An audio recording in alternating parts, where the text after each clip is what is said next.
Dr. Owen Brink here, reviewing the next aspect in our addiction series, spirituality and addiction, the interaction between the two.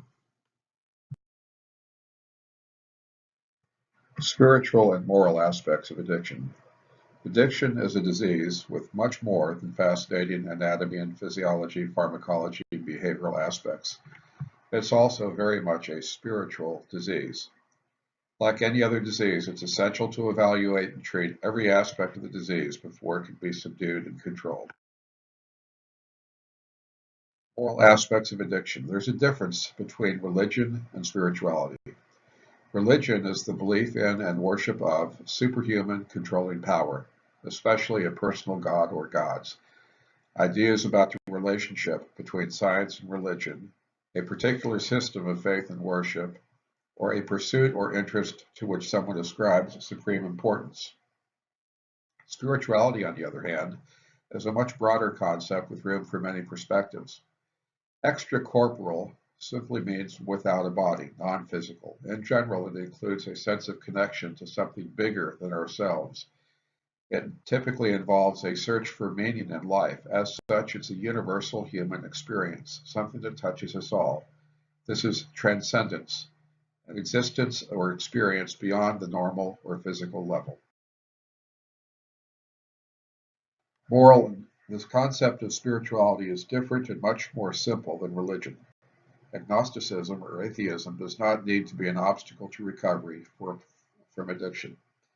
All of the 12-step programs use the concept of a higher power. Some people choose God, some don't, and still get sober.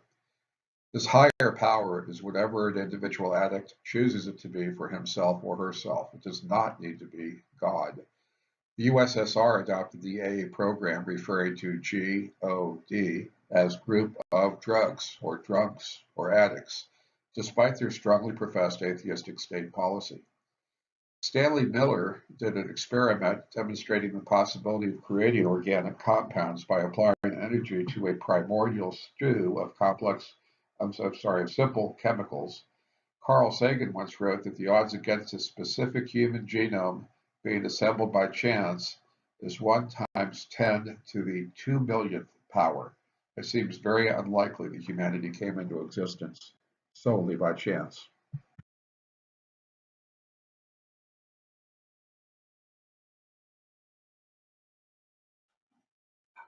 Nature abhors a vacuum. There is no such thing as cold, it is simply the absence of heat. There is no such thing as darkness, it's simply the absence of light. Evil is the absence of good. We have all seen evil at one time or another. Evil exists. Evil has a source. The Judeo-Christian and Islamic religions agree on the existence of an evil entity or spirit called Satan, Lucifer, Iblis, or Jinn. The purpose of evil spirits, evil fallen angels known as demons, is to attack humanity and cause suffering. Thus, addiction may be thought of as a form of satanic attack, occurring at the level of the neuron membranes, receptors, and neurotransmitters, as well as many other areas. Most religions believe in the existence of a soul or spiritual force that each person possesses, something that lives beyond the physical death of the body. These souls are not demons. Demons are fallen angels that numerous religions believe in. Souls are the spiritual component of individual human beings, not to be confused with the purely extracorporeal, spiritual, angelic, or demonic beings.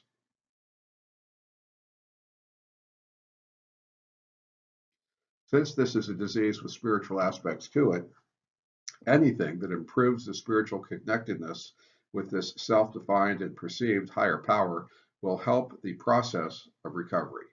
Addiction is associated, some may say caused by, a disconnect with the higher power. Ancient cultures conjured up various deities to believe in to explain the unexplainable events of their reality. It's been argued that this need to have a higher power of some sort is coded into our DNA, otherwise stated that we all have a God-shaped hole in our hearts that we often try to fill with other things, substance abuse, maladaptive behaviors, worldly objects that fail to fill the void that only a relationship with our higher power, perhaps known as God, can fill. Who hasn't experienced that undefined feeling better after going out of their way to help somebody in need? In the same manner, the uncomfortable in my own skin description often given by addicts resolves when they experience that deep joy from living in accordance with God's plan for their life. Persons with addiction and early recovery are often encouraged to go out of their way to help another suffering addict when they are under stress, feeling bad, and feel tempted to pick up and use again or relapse. It's been my experience that early in recovery, we are attacked with all sorts of temptations, all sorts of very severe consequences of our past and other stressors. I feel that this is a satanic attack that's trying to drive us out of the realm of recovery and back into the realm of the higher power that is evil, that is trying to destroy us. Satan, if you will. The longer we're in recovery, the farther away we are from that evil camp, the safer we are and the closer we are to the good camp, the less these attacks will occur. This is a process. Time takes time. And it's very important to keep in mind as you're going through the struggles of early recovery, trying to get away from the addiction, that the worst part of it is at the very start of it. It gets easier as you stick to the program and continue to heal.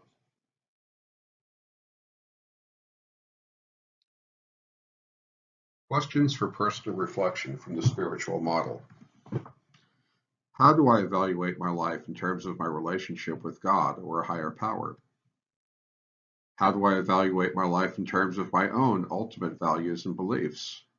Am I living in accordance with what I believe is important? Do I devote enough time reflecting upon my values and my personal beliefs?